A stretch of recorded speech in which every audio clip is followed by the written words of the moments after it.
తప్పు జరిగితే కొంచెం కఠినంగా ఉండి దాన్ని కరెక్ట్ చేయడానికి ట్రై చేస్తే నీకు రాచరికం రాజులు గుర్తొచ్చారు. కానీ నాకు మాత్రం చిన్నప్పుడు తప్పు చేస్తే దండించిన మా అమ్మా నాన్న గుర్తొచ్చారు. జనం పట్ల ఎందుకంత హార్ష్గా ఉన్నారో ఒక వివరణ ఇవ్వండి.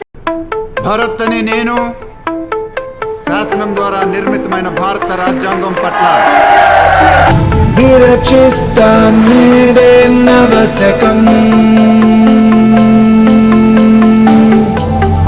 నినదిస్తా నిత్యం జనహితం. అనుకోకుండా సీఎం ఎలానో మీ అందరికీ తెలుసు. నలుపెరుగని సేవే అభిమతం. 100 కోట్ల పైగా జనాభా ఉన్న దేశంలో ఇలా నా సిస్టమ్ రన్ అవుతుంది. ఇంత హీనంగానా మనం బతుకుతుంది? పాలించే ప్రభువును కానని, సేవించే పంటును నేనని. స్టేషన్లో అన్ని ప్రాపర్గా ఉండేలా చూసుకోరా. మీ అందరినీ ట్రాన్స్ఫర్ చేశానని అనుకోదు. మీ అందరి ఇంట్రెస్ట్, సెన్సిబిలిటీస్, ప్రొఫైల్స్ తెలుసుకొని ఎవరెవరికి ఏ డిపార్ట్మెంట్ అయితే బాగుంటుందో పోస్టింగ్స్ ఇవ్వడం జరిగింది. రూలింగ్ పార్టీ కదా, కొన్ని ఆబ్లిగేషన్స్ ఉంటాయి. డెసిషన్ తీసేసుకున్నానండి. ఈసారి నా పద్ధతిలో చేసి చూడాలనుంది.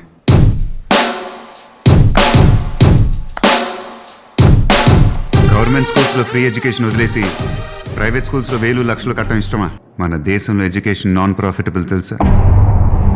సార్, ఎవరినైనా సంప్రదించి నిర్ణయం తీసుకున్నారా లేదా మీ ఆవేశాలు మీకు తోచించేశారా? అంతఃకరణ శుద్ధితో భరత్ అని నేను హామీ ఇస్తున్నాను,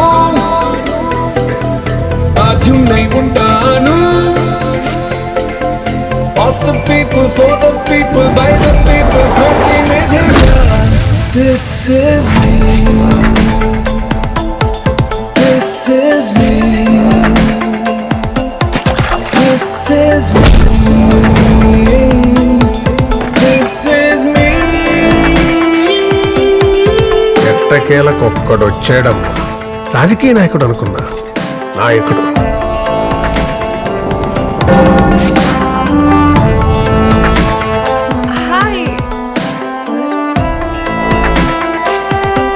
హౌస్ లో ఉన్న వాళ్ళందరి డౌట్స్ క్లియర్ అయితే with your permission I'll take a leave madam speaker.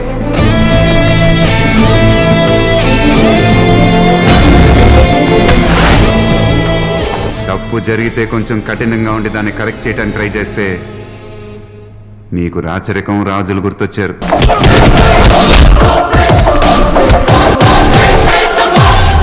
కానీ నాకు మాత్రం చిన్నప్పుడు తప్పు చేస్తే దండించిన మా అమ్మా నాన్న గుర్తొచ్చారు.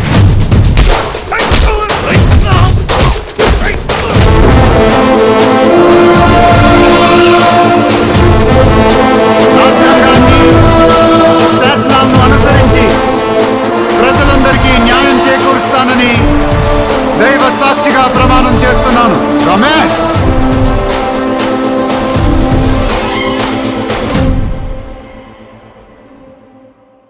This is me.